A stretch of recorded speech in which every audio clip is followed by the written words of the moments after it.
एक बात बताएं, साल भर सेवा कीजिए, शरद के दिन, शरद पूर्णिमा की रात्रि पर आपकी सेवा का प्रतिफल मिलेगा आपको। अगर आपने वास्तव में 365 दिन अच्छे से सेवा की होगी तो रास वाले दिन आपके ठाकुर जी, सेवा के ठाकुर जी कुछ अनुभव आपको कराएंगे। और यदि वो अनुभव नहीं हो रहा है, फिर से 365 दिन के लिए चलो सेवा में करो। ठाकुर जी आपकी सेवा से प्रसन्न हैं। वो कई बार रास पूर्णिमा की रात्रि को ही बताएंगे और कुछ अनुभव कराएंगे, या तो स्वप्न में आकर के या श्रृंगार के भाव से कुछ तो अनुभव होगा आपको। अगर आपकी सेवा की भावना इतनी सुदृढ़ है तो जो केवल ऐसे ही काम चलाने के लिए, मन लगाने के लिए सेवा करते हैं, उनके लिए ये बात नहीं है। जिनकी सेवा का भाव ही इसलिए है कि हमें ठाकुर जी का अनुभव हो, तो आप शरद पूर्णिमा के अगले दिन से सेवा करते करते करते शरद पूर्णिमा तक 1 वर्ष पूरी सेवा मन लगा करके हर उत्सव भाव से करो। शरद वाली रात्रि को ठाकुर जी कुछ तो अनुभव कराएंगे।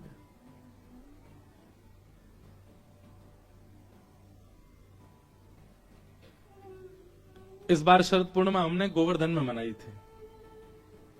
रात्रि 1 बजे प्रवचन प्रारंभ हुआ था, 12:30-1 बजे, और सुबह 4 बजे तक चला था। हजारों की तादाद में लोग, पता नहीं कहां से आ गए इतने लोग। और गिरिराज जी की तलेटी में बैठकर के रास पंचाध्याय हुआ। इतने सारे रसिक जन, इतने वैष्णव जन, इतने प्रिय जन कहां कहां से आए थे और सब नृत्य कर रहे थे।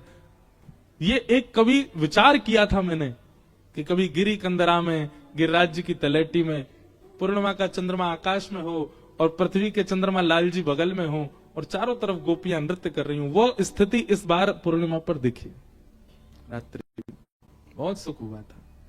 अब देखो इस बार की शरद पूर्णिमा पर ठाकुर जी क्या लीला करते हैं।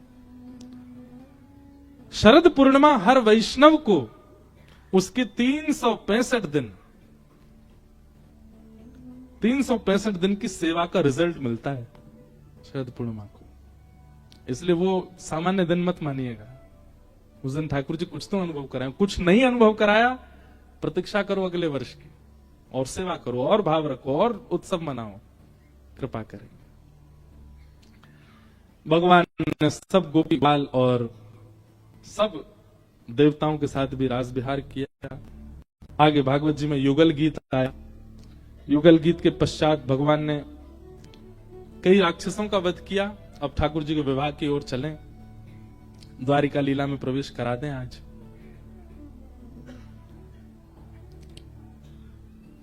हम विरह प्रसंग ज्यादा कहेंगे नहीं, ठाकुर जी के ब्रज के जाने का उसको सूक्ष्म ही कह देंगे। उद्धव जी, अक्रूर जी को कंस ने भेजा और भगवान को लेकर के अक्रूर जी मथुरा पधारे। मथुरा आकर के भगवान ने कुबलिया पीड़ हाथी का उद्धार किया, कुब्जा के ऊपर कृपा की, रणभूमि में प्रवेश करके बड़े बड़े मल्लों को युद्ध करके परास्त किया।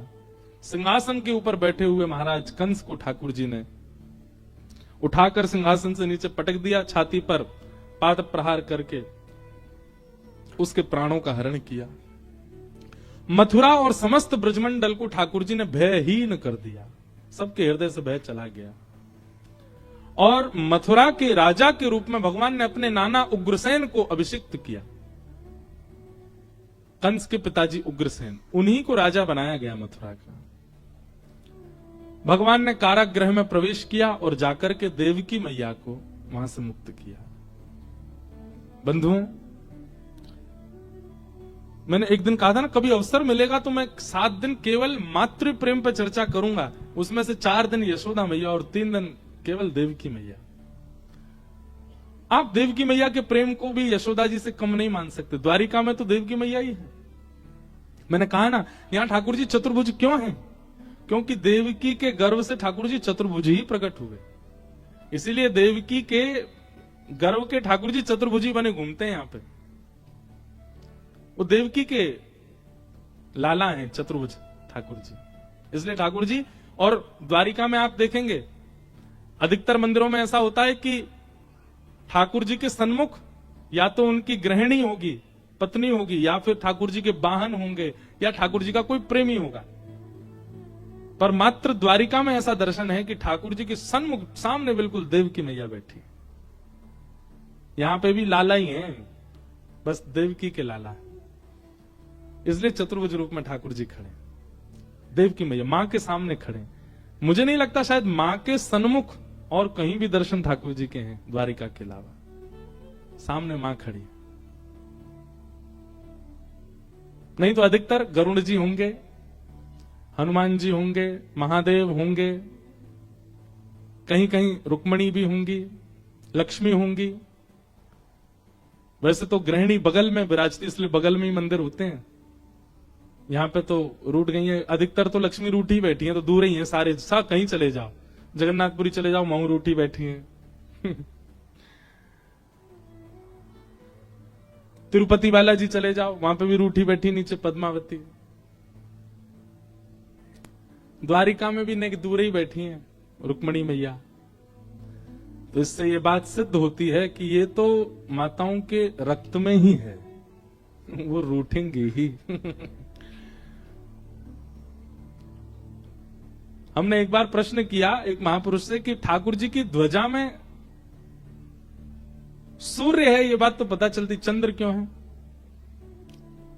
तो इसका एक सीधा अर्थ तो यह है कि ठाकुर जी की ध्वजा क्या सबको दिखती है, सबको दिखती है, मतलब सब पर प्रकाश उसका पड़े। और प्रकाश देने वाले पृथ्वी में दो ही हैं, सूर्य और चंद्र, इसलिए ठाकुर जी उनको रखते हैं, प्रकाश को ठाकुर जी ध्वजा में विराजमान करते हैं। पर एक हमारे महापुरुष बहुत अच्छी बात कह रहे, बोले ठाकुर जी के ध्वजा में सूर्य है, ये बात तो समझ आती, पर चंद्रमा क्यों है? मैंने क्यों है? वो ठाकुर जी के साले साहब हैं चंद्रमा।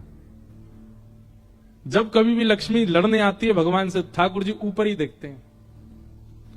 तो लक्ष्मी जी कहती ऊपर क्या देख रहे हो? बोले तुम भी देखो, हमने साले साहब ऊपर बैठा रखे हैं अपने। कोई जीजा अपने साले को सिर पर बैठाता है? हमने बैठा रखे हैं। तो इस बात से लक्ष्मी मैया थोड़ी, जो गुस्सा उनका 100% होता है, वो 2, 4, 5, 20% कम हो जाता है। बोला अच्छा नहीं हमारे भैया ऊपर बैठा रखे हैं, थोड़ा गुस्सा कम करें। तो ठाकुर जी ने इसलिए चंद्रमा बैठा रखे हैं कि ताकि लक्ष्मी का क्रोध कम हो। देखो हमने साले साहब, क्योंकि चंद्रमा कहां से प्रकटे? समुद्र नारायण से। और लक्ष्मी कहां से प्रकटी? यहीं से। तो इस नाते चंद्रमा भैया हुए लक्ष्मी जी के, और ठाकुर जी उनको ऊपर बैठाते हैं। हमारे श्री जगन्नाथपुरी वाले महाराज जी, पूज्य पिताजी महाराज के दीक्षा गुरुदेव, हमारे दादा गुरु श्री गरुड़ध्वजाचार्य जी महाराज, वो इस बात को कहते हुए ठाकुर जी ने साले साहब ऊपर बैठा रखे हैं ताकि किसी बहाने से ही लक्ष्मी का क्रोध तो कम होने। पर एक बात कहें, लक्ष्मी जी का जो रुक्मणी अवतार है ना, और लक्ष्मी जी का जो सीता जी का अवतार है, ये 2 अवतार लक्ष्मी जी के ऐसे, यहां लक्ष्मी भी अति करुण है, अति दयालु। भागवत जी में तो लिखा है कि रुक्मणी जी को गुस्सा ही नहीं आता कभी। ठाकुर जी जबरदस्ती गुस्सा दिलाते हैं उनको कि आवे, फिर भी नहीं आता। कल सुनाएंगे प्रसंग प्रणय कलह। ठाकुर जी ऐसी बातें करते हैं कि रुक्मणी जी को गुस्सा आवे, और गुस्सा तो आता नहीं, मूर्छित और हो जाती हैं वो। ऐसी है, करुणावतार है लक्ष्मी जी का, रुक्मणी जी में। तो किस प्रसंग में कह रहे थे हम ये बात? हाँ, देव की मैया। तो यहां देव की मैया सामने खड़ी है ठाकुर जी के। मैया को जाकर के भगवान ने कारागृह से मुक्त किया। बहुत सुंदर प्रसंग है। यशोदा मैया, देव की मैया देख करके ठाकुर जी को भाव विह्वल हो गई, और ठाकुर जी के अंक में जाते ही मूर्छा आ गई देव की मैया को। 11 वर्ष बाद लाला आया लौट के। चंद मिनटों के ही देखे ठाकुर जी, आज 11 वर्ष बाद इतने बड़े होकर के मैया के पास आए। मूर्छित हो गई देव की मैया। ठाकुर जी ने हृदय से लगाया।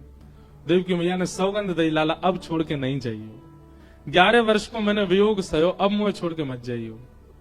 ठाकुर जी बोले मैया हम कहीं नहीं जाऊंगा, तेरे पास ही रहूंगा। और भगवान ने उग्रसेन को राजा बनाया। स्वयं सांदीपनी गुरुकुल पढ़ने के लिए गए, अवंतिका उज्जैन, और वहां ठाकुर जी पढ़ करके कुछ वर्ष पढ़ने के बाद लौट करके, अब ठाकुर जी ने पढ़ाई करी। बचपन थे तो उधम ही मचाए बस, अब पढ़ने गए। लौट करके ठाकुर जी आए, बहुत वृंदावन की याद आ रही थी, तो उद्धव को भेजा, जाओ ब्रजवासियों से मिलकर के आओ। उद्धव जी महाराज वृंदावन गए, कह करके गए थे शाम तक आ जाऊंगा मैं, पर 6 महीना बीत गए। 6 महीने बाद उद्धव जी महाराज वापस द्वारिका लौट करके आए,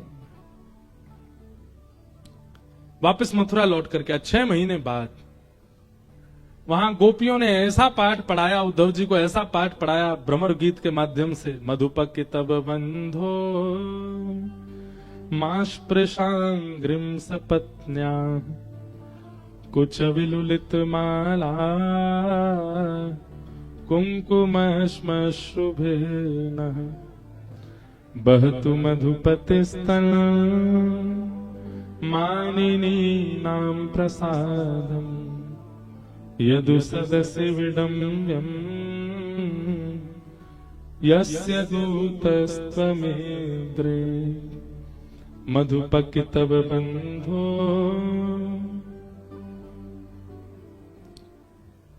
उद्धव जी को ज्ञान उपदेश किया गोपियों ने, और ज्ञान उपदेश नहीं, प्रेम उपदेश। 6 महीना बीत गए उपदेश सुनते सुनते। 6 महीना बाद उद्धव जी महाराज वापस आए मथुरा।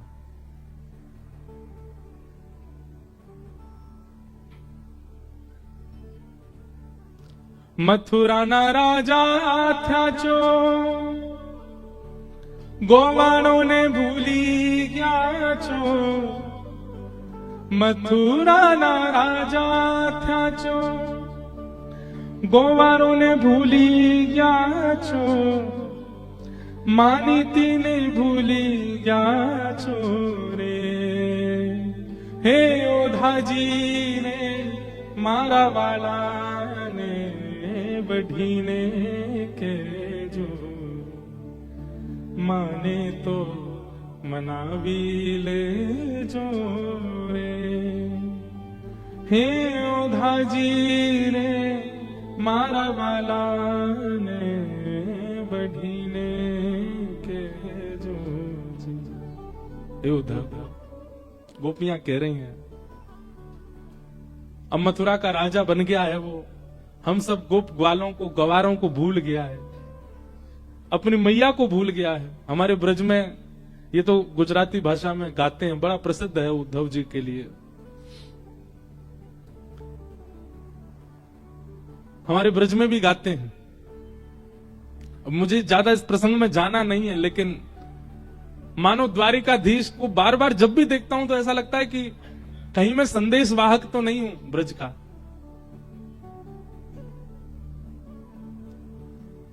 गोपियां कह रही हैं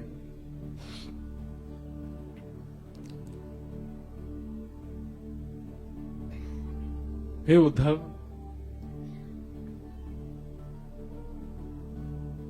हे उद्धव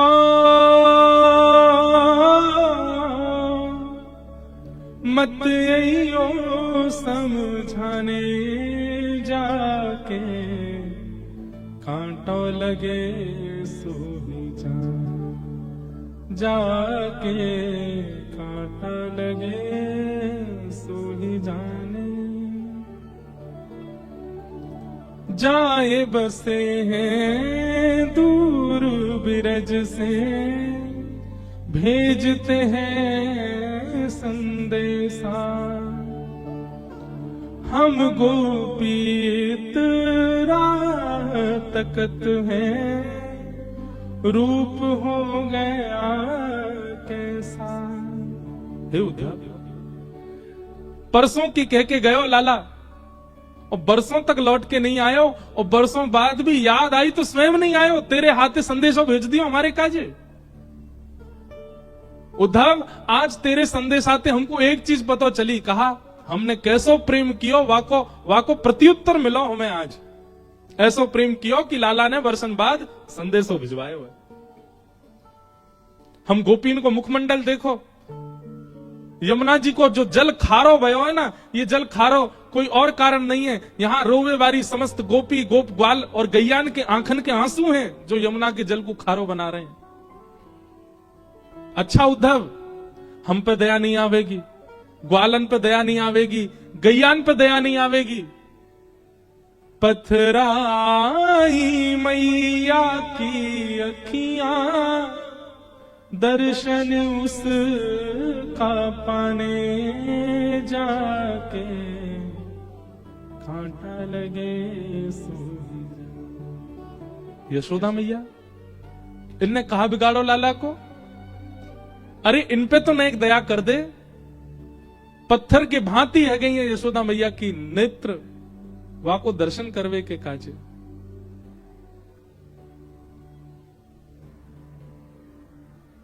जाके कांटा लगे सोही जाने। मोर मुकुट में जलती माला, उसको दीजे जाए।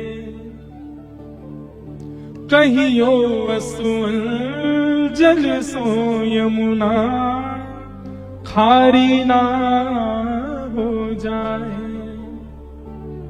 ले जाओ ये वंशी उधो, उसको याद दिलाने जाके कांटा लगे सोही जान। हे उधो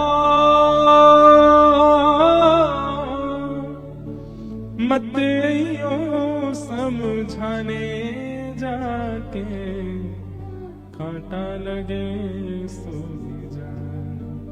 जाके कांटा लगे सोही जाने। उद्धव,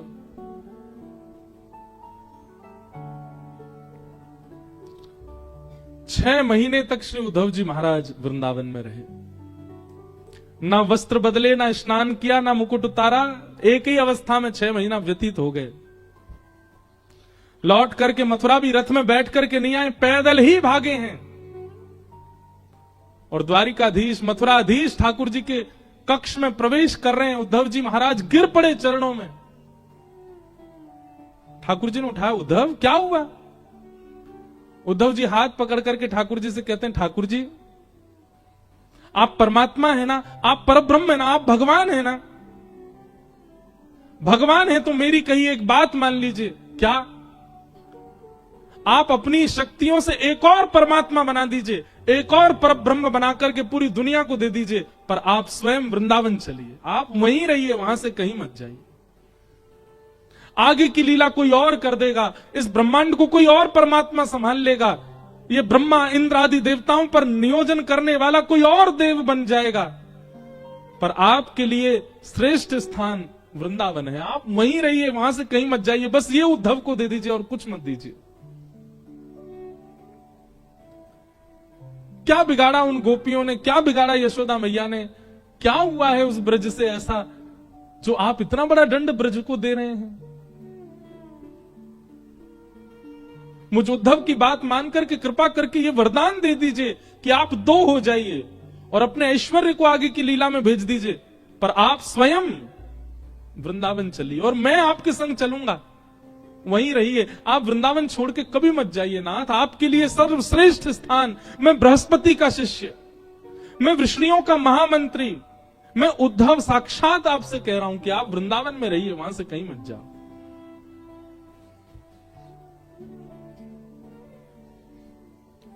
भगवान ने उद्धव को हृदय से लगा लिया, प्रसन्न हो गए ठाकुर जी। भगवान बोले, उद्धव तू नेत्र बंद कर और पुनः देख। नेत्र बंद करके दोबारा खोल के देखा तो सारा ब्रजमंडल ठाकुर जी में ही विराजमान है। ठाकुर जी के एक एक रो में वंशी वट, ठाकुर जी में ही भांडीर वन, ठाकुर जी में ही प्रत्येक गोपी, ठाकुर जी के हृदय में यशोदा, ठाकुर जी के वक्ष में ही किशोरी जी, ठाकुर जी के उदर में ही समस्त गैया, ठाकुर जी के मस्तक पर ही सब ग्वाल ग्वाल। एक एक रो में ब्रजमंडल दिखने लगा ठाकुर जी के। उद्धव मैं ब्रज से विलग या ब्रज मुझसे विलग नहीं, मैं ही ब्रज हूं, ब्रज ही मैं हूं। लेकिन लीला के स्वरूप के लिए मुझे आगे जाना पड़ेगा। उद्धव जी बोले, तो मैं चला जाऊं वापस ब्रज, मैं संभाल लूंगा गोपियों को, मैं संभाल लूंगा यशोदा में, मैं रोते हुए नहीं देख पाऊंगा उनको। ठाकुर जी बोले, तुझे तो ब्रज भेजा ही इसीलिए था कि ब्रज के कण, ब्रज का प्रेम आगे द्वारिका में भी मेरे साथ रहे, जिसको देख करके मैं कह सकूं कि देखो ब्रज घूम रहा है, देखो गोपियां घूम रही हैं, देखो किशोरी जी घूम रही हैं। एक ऐसा व्यक्ति मेरे साथ द्वारिका रहे तो ही द्वारिका रुक पाऊंगा, नहीं तो मैं नहीं जा पाऊंगा आगे।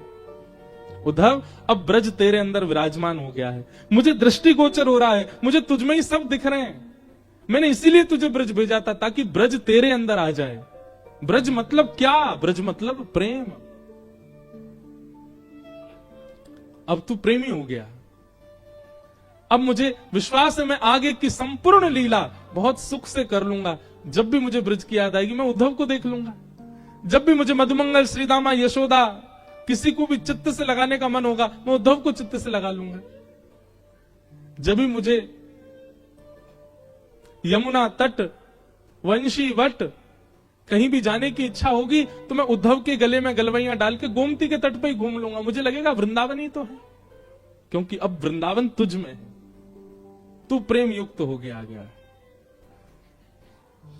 उद्धव जी ने चरण पकड़ लिए, बोले नाथ ब्रज को कुछ तो दे के जाओ। बोले तू क्या कहता, ब्रज को क्या दूं? ब्रज परिपूर्ण है, मैं विलग नहीं हूं ब्रज से।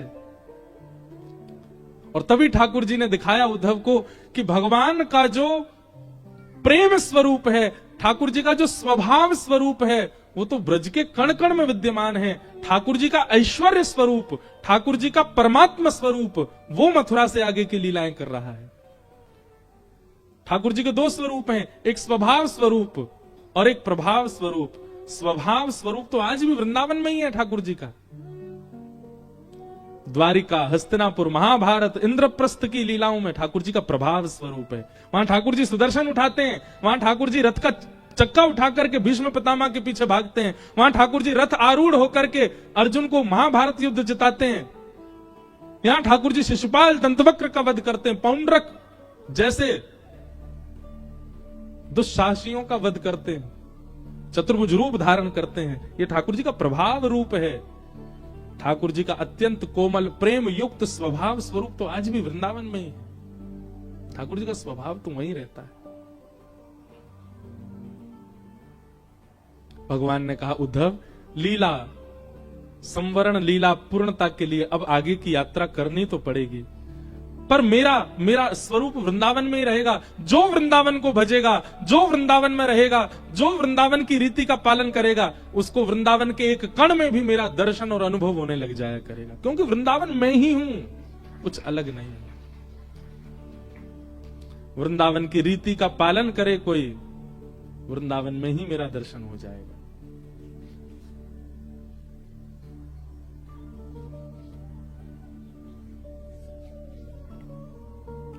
भगवान उद्धव से प्रसन्न हो गए। उद्धव के प्रेम भाव को देखकर ठाकुर जी को व्रज कितना प्रिय है, प्रेम कितना प्रिय है। उद्धव को ब्रजवासी बना दिया 6 महीना। अब चलो, अब द्वारिका में मन लगेगा। क्यों? जब वृंदावन की याद आएगी उद्धव को देख लूंगा मैं।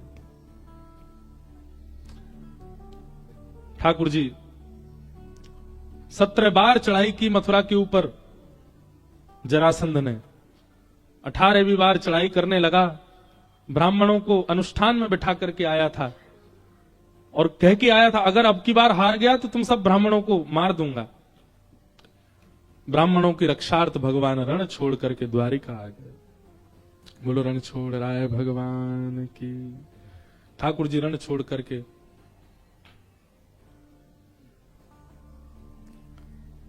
द्वारिका आ गए। मैंने एक दिन कथा सुनाई थी कि द्वारिका को आनर्त देश भी कहा जाता है। उन आनर्त के वंश में ही रेवती जी का प्रादुर्भाव हुआ और उनके साथ श्री दाऊ दादा का विवाह हुआ। बोलो रेवती रमन भगवान की। कौन है रेवती रमन? श्री दाऊ दादा बलभद्र जी। उनके साथ ठाकुर जी का, बलदाऊ जी का ब्याह हुआ। अब आई ठाकुर जी के ब्याह की बारी। एक बार मैं बहुत दिन हो गए, मैं आनंद से पढ़ रहा था ठाकुर जी का विवाह कैसे हुआ। तो बहुत सारी बातें ऐसी जो हम कथा में नहीं बताते, वो भागवत जी में वर्णन है रुक्मणी कृष्ण विवाह की। तो मन हुआ कि आज थोड़ी बहुत कहेंगे, अगर याद आ गई तो। ठाकुर जी का वास्तव में विवाह हुआ कैसे, भागवत जी में लिखा है। राजासीत् भीष्मको नाम विदर्भाधिपतिर्महान् तस्य पंचाभवन् पुत्रा कन्यैका च वरानना। विदर्भ देश के एक राजा हैं, उनका नाम है भीष्मक। महाराष्ट्र में विदर्भ, वहां के राजा हैं भीष्मक। उनके 5 पुत्र थे और उनको एक दिन वन में, खेत में एक कन्या प्राप्त हुई, जो कि उनकी 5वीं पुत्री के रूप में हुई, जिनका नाम हुआ रुक्मणी। अब यहां वर्णन कितना सुंदर है कि नारद जी को देवकी मैया बुलाती हैं द्वारिका में, और देवकी मैया कहती हैं बड़े वारे लाला को तो ब्याह है, छोटे वारे को कब होएगा। तो नारद जी महाराज ठाकुर जी की जन्म पत्री देखने लगे। अष्टमी को जन्म हुआ, इतने इतने समय पर हुआ, आदि आदि सारे ठाकुर जी की जन्म पत्री बनाई, और जन्म पत्री बना करके और बोले मैया तुम्हारे लाला के तो अनेक ब्याह होंगे, लेकिन बड़ी योजना बनानी पड़ेगी, बहुत बहुत मशक्कत करनी पड़ेगी, तब जाके ब्याह होंगे तुम्हारे लाला के। बोले कैसे होंगे? बोले रुको हम कुछ करते हैं। तो नारद जी विचरण करते करते करते एक दिन विदर्भ पहुंचे, और विदर्भ में भीष्मक राजा ने नारद जी का स्वागत किया। तो नारद जी जैसे ही पहुंचे तो राजा ने प्रणाम किया, उनकी पत्नी ने प्रणाम किया, बड़े पुत्र दूसरे तीसरे चौथे 5 सब पुत्रों ने प्रणाम किया। सबसे अंत में प्रणाम करने के लिए आई रुक्मणी। रुक्मणी जी को जैसे ही नारद जी ने देखा और उनके प्रणाम के स्वभाव को, उनका संतों के प्रति जो व्यवहार था और जो उनका स्वभाव था, उससे नारद जी बड़े प्रसन्न हो गए। नारद जी के चित्त में और कुछ नहीं आया, सीधे यही आया, बोले ये तो ठाकुर जी को ब्याह होना चाहिए, इनका तो ठाकुर जी से होना चाहिए। देखो संत महापुरुष यदि मन में सोच लें कि इसको ठाकुर जी मिलने चाहिए, तो फिर ठाकुर जी मिलेंगे, चाहे जैसे भी मिले।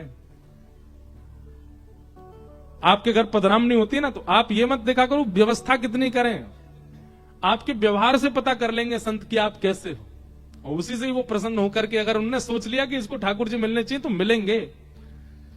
नारद जी ने रुक्मणी जी के प्रति मन बना लिया, इनको ठाकुर जी मिलने चाहिए, पर कैसे मिले? तो भागवत जी में वर्णन आता है कि नारद जी ने असंख्य कथा वक्ताओं को बुलाया और कथा वक्ताओं से कहा, बोले देखो विदर्भ में एक नियम है कि जो भी कथा वक्ता वहां से गुजरते हैं, भीष्मक राजा को अगर पता चल जाए तो वो उनकी कथा जरूर करवाते हैं 7 दिन की।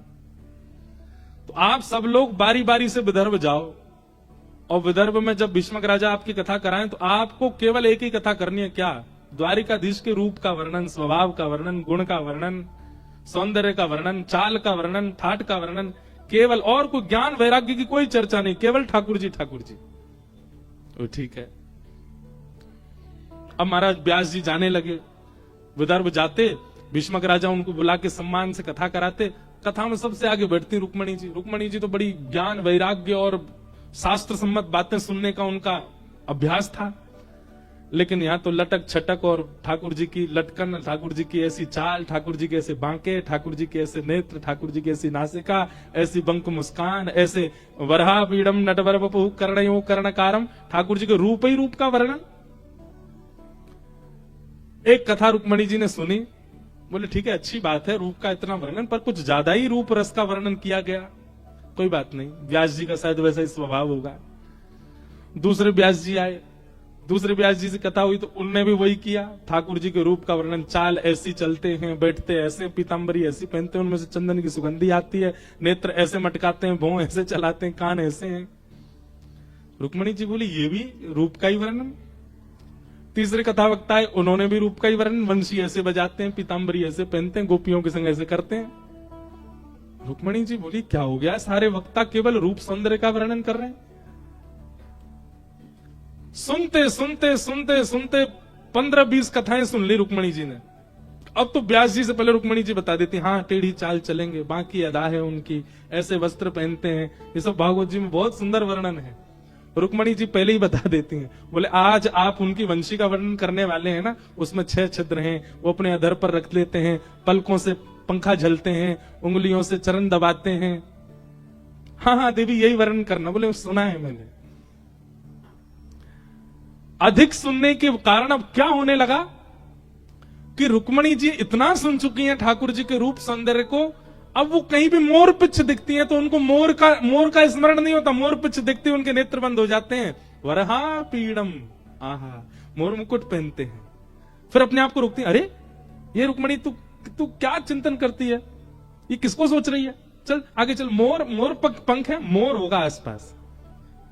इतने में ही कोई सखी चंदन की छिड़काव कर देती है, सुगंधी जाती, नेत्र बंद हो जाता है। आहा, व्यास जी बता रहे थे उनके तन में से चंदन की सुगंधी आती है, वो जैसे चलते हैं तो चंदन की सुगंधी से पूरे ब्रजमंडल को आच्छादित करते चलते हैं। फिर रुक्मणी जी नेत्र खोलती है, ये तो रुक्मणी क्या सोचती है, उनके रूप का क्यों चिंतन कर रही है इतना। अब तो रुक्मणी जी की स्थिति हो गई कि भोजन खाने बैठती हैं तो दाल में पड़ा हुआ काला जीरा भी उनको श्याम सुंदरी दिखाई देते हैं, गुलाब जामुन ठाकुर जी के गाल दिखाई देते हैं, कहीं स्वर सुन ले तो नेत्र बंद हो जाता है नृत्य करते हुए ठाकुर। मतलब कथा के द्वारा रुक्मणी जी के मन, बुद्धि, चित्त, रोम रोम में कृष्ण भर गए। अब तो चाह करके भी रुक्मणी जी उनका चिंतन नहीं छोड़ पाती। रात में स्वप्न भी श्री कृष्ण के आते हैं, उठती हैं तो श्री कृष्ण, चलती हैं तो श्री कृष्ण। कहां बताएं, कथा सुनते सुनते स्थिति ये हो गई कि स्वयं कभी कभी पीतांबरी पहन लेती हैं, सिर पर पाग बांध करके मोरपिच्छ लगा करके पत्रावली का श्रृंगार करती हैं, गौशाला जाती हैं, रुक्मणी जी स्वयं कृष्ण बन जाती हैं। चिंतन करने तमाल वृक्ष को देख के दौड़ती हैं, आलिंगन कर लेती हैं, ये मेरे श्री कृष्ण। कथा ने ऐसा परिवर्तन कर दिया रुक्मणी जी के चित्त में। अब तो रुक्मणी जी की स्थिति ऐसी हो गई, अब तो कृष्ण ही चाहिए और कहीं नहीं जा सकते। सब व्यास इकट्ठे हुए नारद जी के पास। नारद जी बोले मिशन सक्सेसफुल हो गया, काम हो गया, अब रुक्मणी जी ठाकुर जी से ब्याह करेंगे। अच्छा, इसमें एक बात आती है कि जब रुक्मणी जी ने पहली बार प्रणाम किया नारद जी को, तो नारद जी ने ठाकुर जी के विवाह का प्रस्ताव भीष्मक राजा को दिया कि द्वारिकाधीश वसुदेव जी के पुत्र, उनसे आपकी पुत्री का विवाह करा दें। तो जब रुक्मणी जी से पूछा गया तो रुक्मणी जी ने पहली बार में मना कर दिया। अब पता नहीं कैसे हैं, क्या है, हम कैसे। तब नारद जी को सनक चढ़ी, बोले रुको अभी बताते हैं कैसे हैं। इतनी कथा सुनाई, अब तो रुक्मणी जी के चित्त में, रोम रोम में श्री कृष्ण आ गए। नारद जी बोले काम हो गया, अब ब्याह हो जाएगा ठाकुर जी का, हम बराती बनेंगे, नाचेंगे, गुलाब जामुन खाने को मिलेंगे, सब देवता प्रसन्न हो गए, बोले जय हो, ठाकुर जी को ब्याह कराओ जल्दी। जिन लोगों का नाश हो चुका होता है वो चाहते हैं सबका हो। हमारे पीछे भी दुनिया हाथ धो के पड़ी है, ऐसा नहीं है, विनोद में कह रहे हैं हम तो बात। द्वारिका तो ब्याह की भूमि, यहाँ तो ब्याह ही ब्याह की है ठाकुर जी ने। नारद जी बोले अब काम बनेगा, सब तैयारी कर लो, हे इंद्र आदि देवताओं सब अपनी अचकन बनवा लो, बढ़िया वाले कुर्ते बनवाओ, ठाकुर जी का ब्याह होगा। नारद जी गए द्वारिका में जाके देव की मैया से बोले आपके लाला के काजे बहुत बढ़िया छोरी देख ली मैंने, और वो पूर्ण रूपेण आपके लाला के लायक है। रुक्मणी जी का जब रूप, सौंदर्य और गुण वर्णन किया, ठाकुर जी वहीं बैठे थे। अब ठाकुर जी मना करने लगे, नहीं मैंने नहीं कर, मुझे नहीं करना ब्याह। नारद जी बोले जैसे तैसे मैंने वहां सब व्यवस्था बनाई, अब ये मना कर रहे हैं, रुक जाओ।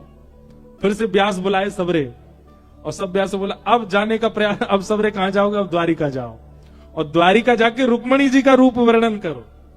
श्रीमद् भागवत जी के 10वें स्कंद में ये भाव वर्णन है कि वहां रुक्मणी जी को कृष्ण कथा सुनाई गई है, और यहां द्वारिका में ठाकुर जी को रुक्मणी जी का चरित्र सुनाया गया। अब व्यास आमे, ठाकुर जी तो सभा में बैठते, सबसे मिलते, महाराज ठाकुर जी प्रणाम, हम व्यास हैं, हम उज्जैन से आए। अच्छा व्यास जी, शाम को भैया 2 घंटे का सत्र व्यास जी का होगा, सब कथा सुनेंगे, सब यदुवंशियों से कह दो। सब यदुवंशी इकट्ठे होते, ठाकुर जी आगे बैठते, यजमान बनते, यजमान बनते ही सीधे व्यास जी कथा कहां से प्रारंभ करते, राजा सी भीष्मको नाम, एक भीष्मक नाम के राजा हैं, उनकी 5 पुत्र हैं, एक पुत्री है, उसका नाम है रुक्मणी। रुक्मणी के नेत्र ऐसे हैं, रुक्मणी की नासिका ऐसी, रुक्मणी ऐसी दाल बनाती है, रुक्मणी ऐसे प्रसाद पवाती है, रुक्मणी ऐसे चलती है, ऐसे देवी पूजन करने जाती है, ऐसी चुनरी पहनती है, उसके केश ऐसे हैं, उसके गाल ऐसे हैं, उसका स्वभाव ऐसा है, उसकी वाणी ऐसी है। ठाकुर जी बोले तो कोई नई ग्रंथ की रचना हुई है भैया, ये हमने तो पहली बार सुना, हम तो कथा में अधिकतर अपना ही पर ब्रह्म रूप सुनते हैं, पर ये तो कोई नए ग्रंथ की रचना है। एक कथा हो गई, बोले बहुत बढ़िया व्यास जी, बहुत बढ़िया कथा सुनी, अब अगली बार थोड़ी ब्रज लीला भी सुनाना। बोले जी। दूसरे व्यास जी आए, उन्होंने भी रुक्मणी चरित्र सुनाया। तीसरे व्यास जी, अब तो 10-15 व्यास सुना गए रुक्मणी। अब यहाँ ठाकुर जी की भी स्थिति यही हो गई। नेत्र बंद करते हैं तो उनको रुक्मणी जी दिखती हैं, चलते हैं तो रुक्मणी जी दिखती हैं, कहीं पर गुलाबी साड़ी दिख जाए तो उनको रुक्मणी जी दिखती हैं। द्वारिका में जिनकी नए नए ब्याह हुए हैं उनके रूप देखते हैं बहुओं के, तो ठाकुर जी अनुमान लगाते हैं इसके नेत्र तो थोड़े बड़े हैं। व्यास जी ने तो ऐसे बताया ना, कटाक्ष जैसे नेत्र हैं रुक्मणी के, उसकी नासिका ऐसी है। नारद जी बोले काम हो रहा है, यहां पर भी चल रहा है। अब चित्तवृत्ति में रुक्मणी बैठ गई है। एक दिन ठाकुर जी बैठे थे गोमती जी के तट पर और दर्शन कर रहे थे, तभी नारद जी आए और नारद जी ने आकर के ठाकुर जी से कहा, भगवान अब ब्याह कर लीजिए आप। ठाकुर जी नेत्र बंद करके बैठे थे। नारद जी बोले, भीष्मक राजा की पुत्री का चिंतन कर रहे हैं। ठाकुर जी तुरंत, नहीं नहीं, किसने कहा मैं उनका चिंतन तो बिल्कुल नहीं कर रहा हूं। नारद जी बोले, मुझे सब पता है, आप उन्हीं का चिंतन कर रहे हो ठाकुर जी, वो आपके बिल्कुल योग्य हैं, आप उन्हीं से ब्याह करो। ठाकुर जी बोले, देखो मां के सामने हमको बोलने में बहुत शर्म आती, पर हमारा मन तो बहुत है कि उनसे ही हो जाए हमारा ब्याह। तुम ही कोई योजना बनाओ, अब योजना बना करके कोई ऐसी लीला करो कि माता पिता को इन्वॉल्व ना करना पड़े और हमारा ब्याह हो जाए। हमको बहुत संकोच होता है उनके सामने। नारद जी बोले, आपने भी किसको व्यवस्था दी है, रुको अभी बनाता हूं। और ऐसी योजना बनाई नारद जी। नारद जी का तो काम ही है, नमक मिर्च नींबू तो संगी लेके चलते हैं। क्या योजना बनाई? भगवान के जो साले साहब हैं रुक्मी, उनके चित्त में ठाकुर जी के प्रति पूर्ण रूपेण विरोध भाव प्रकट करवा दिया। और उसको यह पता चल गया कि रुक्मणी ठाकुर जी से ब्याह करना चाहती है, तो उसने जल्दीबाजी में अपने मित्र शिशुपाल से रुक्मणी जी की सगाई कर दी और रुक्मणी जी से कह दिया, तैयारी रखना, मैं इन्हीं से तुम्हारा ब्याह कराऊंगा। रुक्मणी जी ने यह बात जाकर के अपनी भाभी से कही। उन्होंने कहा कि आप पत्र लिखो और ठाकुर जी को पत्र लिख करके अपने हृदय के भाव बता दो। यदि वो आपसे प्रेम करते होंगे तो आपको ले जाएंगे, और यदि उनके चित्त में कोई भावना नहीं होगी तो फिर इससे ही ब्याह करना पड़ेगा। रुक्मणी जी ने ठाकुर जी के लिए सुंदर पत्र लिखा।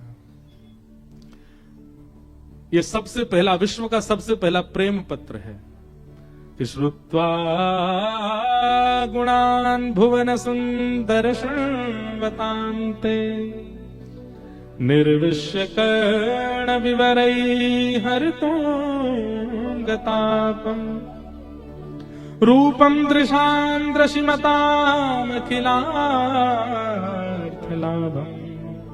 त्वय्यच्युता विशत चित्रम पत्रपम में। पत्र लिखा और रुक्मणी जी ने पत्र लिख करके ठाकुर जी से कहा कि हमने आपको कभी देखा नहीं है, पर आपका गुण बहुत सुना है, और जिनका गुण इतना सुंदर है वो स्वयं कितने सुंदर होंगे।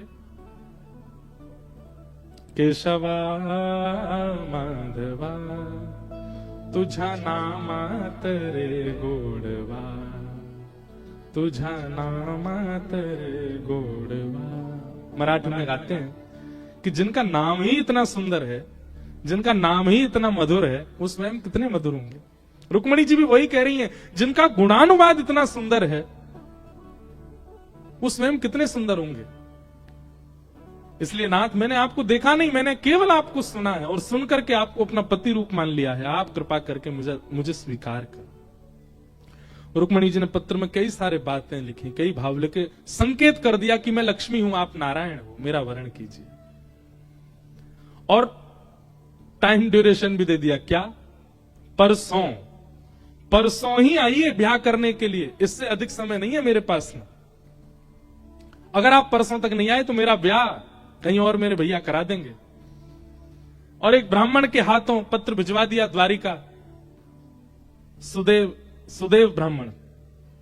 आज भी कहते हैं पंढरपुर में रुक्मणी जी की जो सेवा है ना, पंढरपुर अगर आप जाएंगे तो वहां पर रुक्मणी जी की जो सेवा है वो सुदेव ब्राह्मण के ही वंशज करते हैं आज भी, ऐसा भाव है। क्यों? जब रुक्मणी जी के पत्र का कार्य उन्होंने करवा दिया तो रुक्मणी जी ने उनसे कहा कि आपकी वजह से हमारा ब्याह हो रहा है, मांगिए क्या चाहिए। तो उन्होंने यही कहा, बोले पूरी दुनिया आपके ठाकुर जी की सेवा में रहेगी, पर आपकी सेवा का अधिकार हमारे वंश को प्राप्त हो। तो आज भी रुक्मणी जी की पंढरपुर में सेवा सुदेव ब्राह्मण के वंशज ही करते हैं। तो ब्राह्मण के हाथों पत्र भिजवाया द्वारिका। बेचारा वो विदर्भ से चल करके जैसे तैसे यहां पहुंचे, 2 दिन तो इसी में ही निकल गए। ठाकुर जी ने पत्र देखा और पत्र देख के ब्राह्मण जी का पढ़ के सुनाइए क्या लिखा है। ब्राह्मण ने जैसे पत्र लिखा, ऐसा कहते हैं कि प्रथम श्लोक सुनते ही, पहला श्लोक सुनते ही ठाकुर जी खड़े हो गए और खड़े होकर के बोले चलिए। ब्राह्मण बोले अभी 6 श्लोक और हैं, सुन लीजिए। ठाकुर जी बोले पहले श्लोक में ही पता चल रहा है कि जो जिनका ये पत्र है वो कैसी है। अब यहां 2 बातें आती हैं। एक श्लोक में ही ठाकुर जी राजी हो गए, इसका मतलब क्या है? ये ठाकुर जी पहले से कथा सुन सुन के जान चुके हैं ना रुक्मणी कौन है। इसलिए जैसे ही रुक्मणी जी का पत्र आया तो ठाकुर जी मन तो पहले ही बना चुके थे, पर फॉर्मेलिटी कर रहे थे, पढ़ के सुना दो, क्योंकि उत्सुक तो ब्याह के लिए जब से चरित्र सुने तब से ही है। दूसरी भाव ऐसा कहते हैं हमारे आध्यात्म जगत में कि ठाकुर जी जिस गुण को देखते हैं वो गुण पहले श्लोक में ही लिखा है। क्या? श्रुत्वा गुणान भुवन सुंदर शृण्वताम्ते। रुक्मणी जी कह रही हैं कि उन्होंने कथा सुनी है। इसका मतलब क्या है?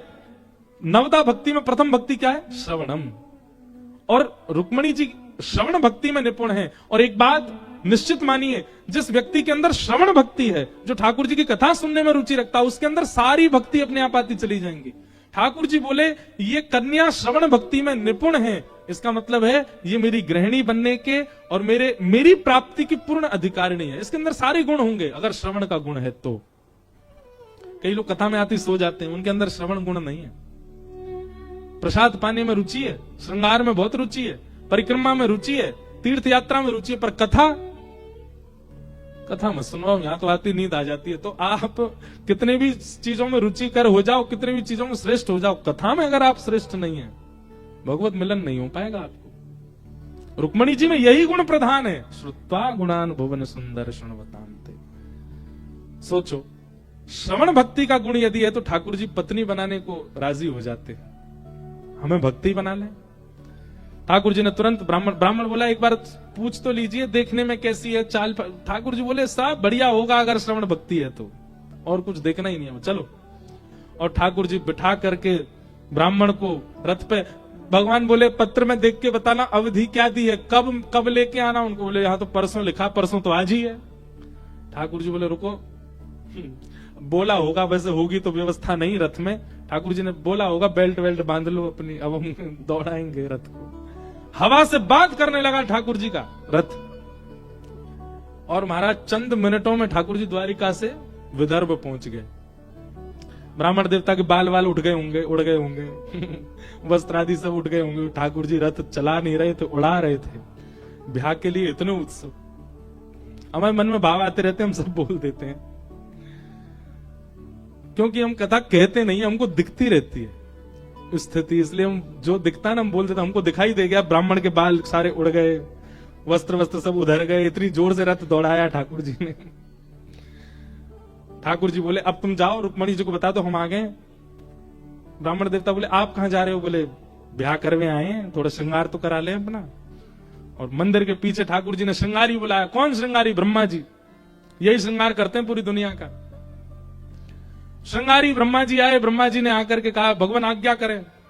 बोले पूरी दुनिया आपने बनाई है, सबकी आंख नाक कान सब में रंग आपने बड़े, स्वभाव गुण सब आप करते हो, लाओ हमारा श्रृंगार करो। ब्रह्मा जी बोले आप पहले ही इतने सुंदर हैं, और सुंदर बन के क्या करना है? ठाकुर जी बोले देखो ये ब्याह है, हम यहाँ सुदर्शन चक्र गदा चलाने के बिल्कुल मूड में नहीं है, और रुक्मणी जी के हरण करने के लिए कई सैनिकों से हमको युद्ध करना पड़ेगा, और युद्ध में सुदर्शन चक्र और गदा चलानी पड़ेगी। ब्याह में सुदर्शन चक्र हमको चलाना नहीं है, इसलिए आप तो रूप ही इतना सुंदर बना दो हमारा कि रूप देखते ही सब घायल हो जाएं और हम रुक्मणी जी को लेके विदा हों।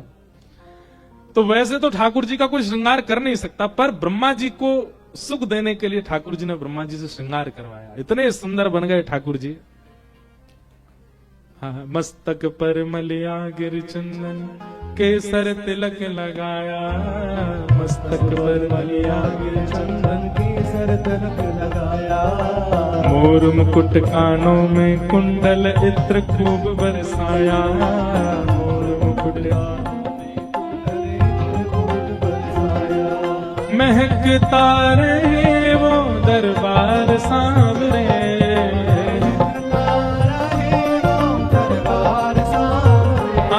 महकता रहे वो दरबार सांवरे।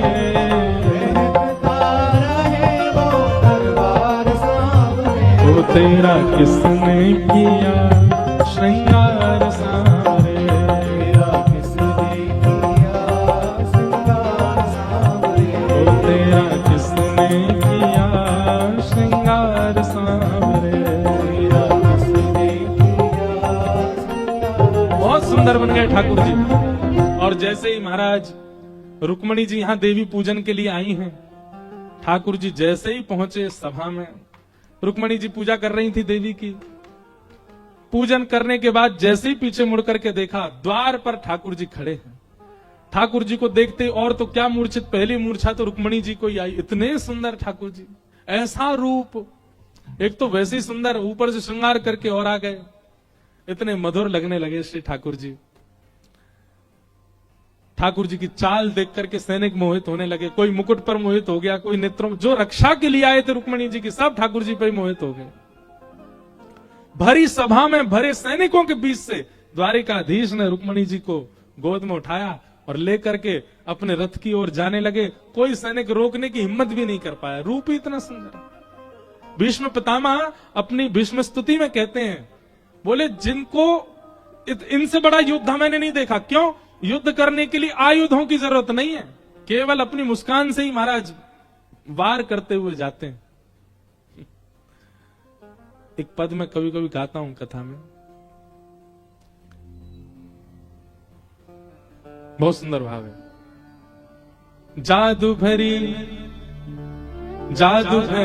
तेरी आंखें जिधर गई, जादू भरी तेरी आंखें जिधर, जादू भरी तेरी आंखें जिधर गई, जादू भरी तेरी आंखें जिधर गई। नैनों की कटारी वारी वारी छुई छुई छतियां से उतर गई, नैनों की कटारी वारी वारी छुई छुई छतियां से उतर। समझ में आ रहा है? ठाकुर जी कटाक्ष नेत्रों से ऐसे देखते हैं, तिरछे, और जैसे ही किसी को देखते हैं तो उसकी स्थिति क्या होती है, जैसे मानो किसी ने बाण छोड़ा हो हृदय पर वो हृदय पर ना लिख के छू करके चला गया हो। मतलब प्राण निकलने की स्थिति बन गई है, पर निकले नहीं है। नैनों की कटारी वारी वारी छुई छुई छतियां से उतर गई, नैनों की कटारी